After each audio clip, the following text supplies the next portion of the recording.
This lesson will focus on the reasons why Henry VIII broke from Rome and made himself supreme head of the Church in England, and how this came about. As previously, there is a short quiz we would like you to do, which is on slide 2.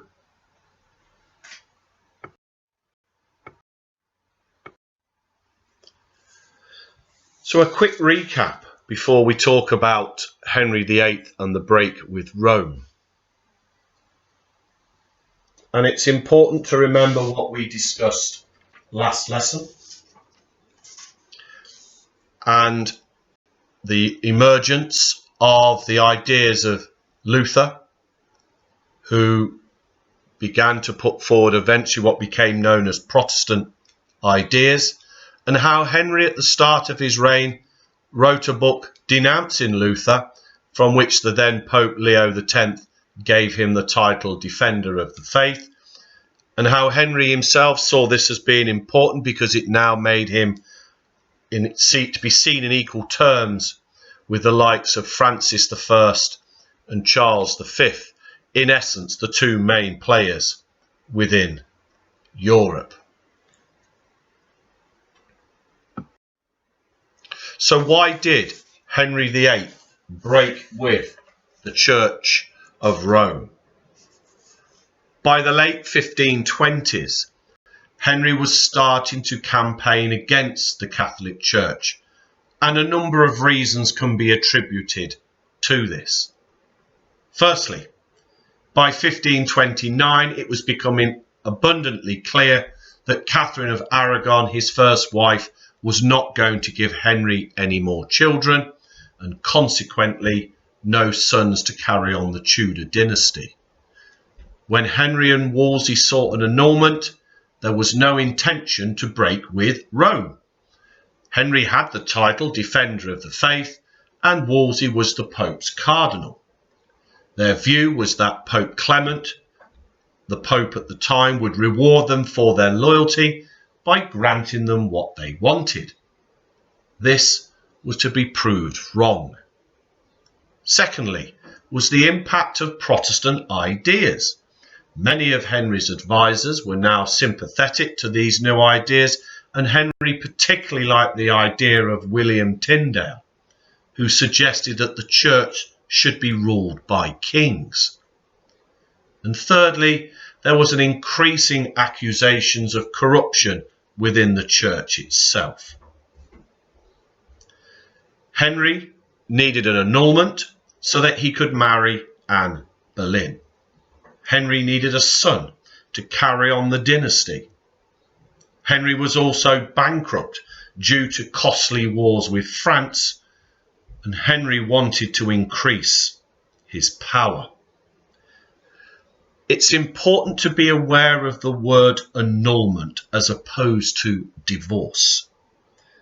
A divorce acknowledges that a marriage had previously taken place and this had now broken down, whereas an annulment would argue the marriage should never have taken place.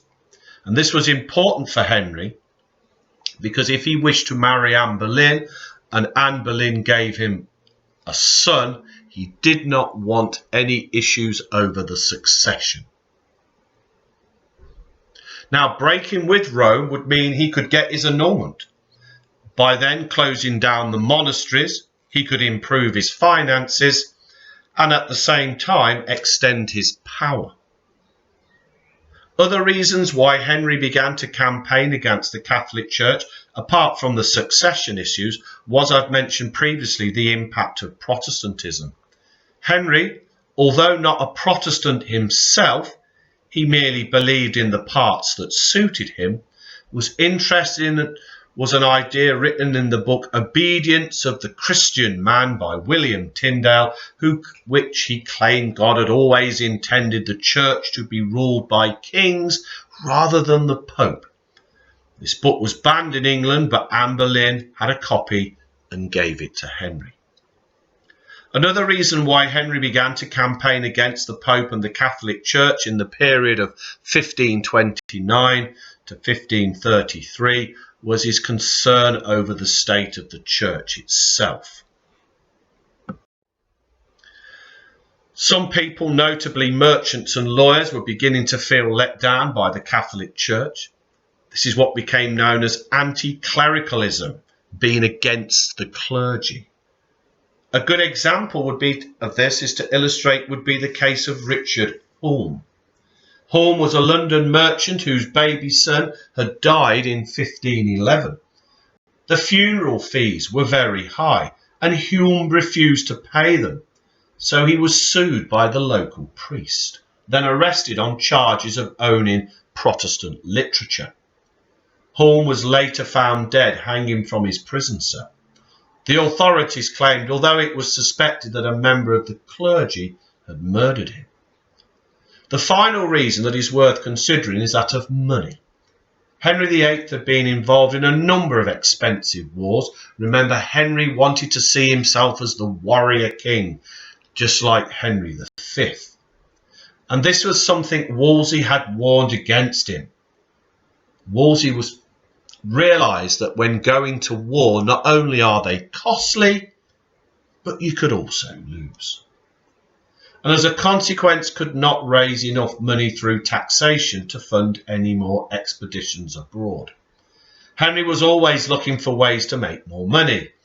The banning of the Unnates to Rome, the payment made to the Pope, suggests Henry had an eye on gaining further revenue. However, these amounts were small. The period 1532 to 34 would see a number of important acts passed, which would ultimately lead to the break with Rome and the establishment of Henry as the supreme head of the church in England. It's important to know these various acts, and certainly I would recommend having some cue cards with the key acts or ideas on one side and some information on the other. In 1532, Cromwell was putting pressure on the clergy by threatening them with treason or heavy fines if they didn't accept Henry as their lawmaker. The submission of the clergy was the first public step in getting them to accept Henry and not the Pope as master of the church. Following this, any taxes that would normally have gone to the Pope were stopped, and the clergy not accepted that in the future Henry would appoint bishops, not the Pope. Traditionally, the church had its own legal system with the Pope as the final court of appeal. This was now stopped in 1533 with the Act of Restraint of Appeals to Rome. This is important because it took the final verdict on the validity of the marriage between Henry and Catherine out of the Pope's hands. Now all legal matters, lay and clerical, would reside with the monarch. Some have argued the reason this act was passed quickly was because Anne was now pregnant. 1533 also saw Thomas Cranmer, one of the architects of the English Reformation, made Archbishop of Canterbury. Cranmer had impressed Henry with his support for the annulment and his gaining of evidence to make the marriage invalid. His aim as Archbishop was to move the church more towards a Protestant view and to reject those Catholic beliefs. So now we move on to look at some important acts. In 1534 we see three important acts taking place, which further cemented Henry's grip on the church. The Act of Succession, 1534, had four key points. Firstly, it made the marriage between Henry and Catherine invalid, with their daughter Mary being barred from the succession. Secondly, Henry's marriage to Anne was now seen as his first marriage, with their daughter Elizabeth the next in line to the throne. Thirdly, it was treason to criticise Henry's marriage to Anne or to deny the legality of the marriage. Fourthly, everybody had to swear an oath to accept the act, thus declaring their support for Henry. The reasoning behind this act was to avoid any potential civil war after Henry's death, particularly the supporters of Mary. The significance of this act was that it was the final rejection of the Pope's right to decide on religious matters in England. No longer could he make the decision on whether somebody could divorce or remarry. In effect, he now lost all authority in England. The same year, we see the Act of Supremacy, now making Henry the supreme head of the Church of England, with all religious orders now having to swear an oath recognising Henry as their supreme head. This then meant that they did not recognise the Pope. If you did not take the oath, you were a traitor. The significance of this act was that Henry could now decide how the church would be organised, what the church's religious beliefs would be, and who would be appointed to those important positions within the church. By being made supreme head of the church, Henry could now control the church's income and wealth, something he particularly wanted given the fact that he was practically bankrupt. From this, he could start to seize church land and take church taxes. From now on, the king and his representatives, rather than the Archbishop of Canterbury and the clerics, would direct the nation's religious policy. It is important to bear in mind, however, that the Pope had actually played very little part in the affairs of the English Church, and the Pope may have had the final say on who was appointed to senior positions within the clergy, but in practice this was merely rubber stamping what the king wanted. As a consequence, with the break of Rome, it was a dramatic step, but the significance perhaps should not be overstated. Henry immediately exercised his new powers by making Cromwell's vicegerent in spiritual matters. This basically made him deputy to the king in everything spiritual. Cromwell now had enormous powers, and Cromwell now became more involved in the day-to-day matters of the church.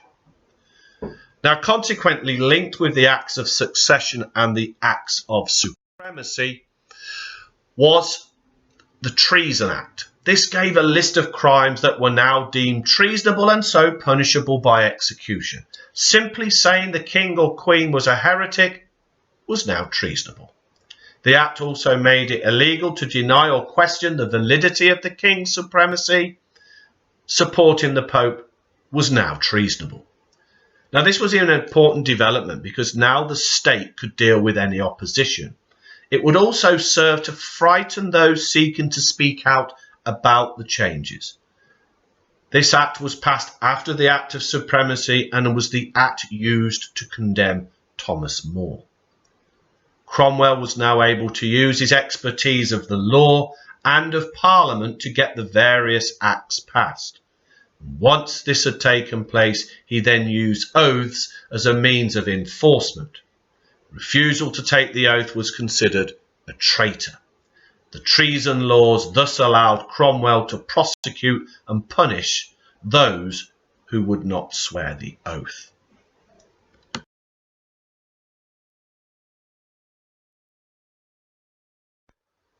What we would like you to do here is to start to practice answering an exam style question.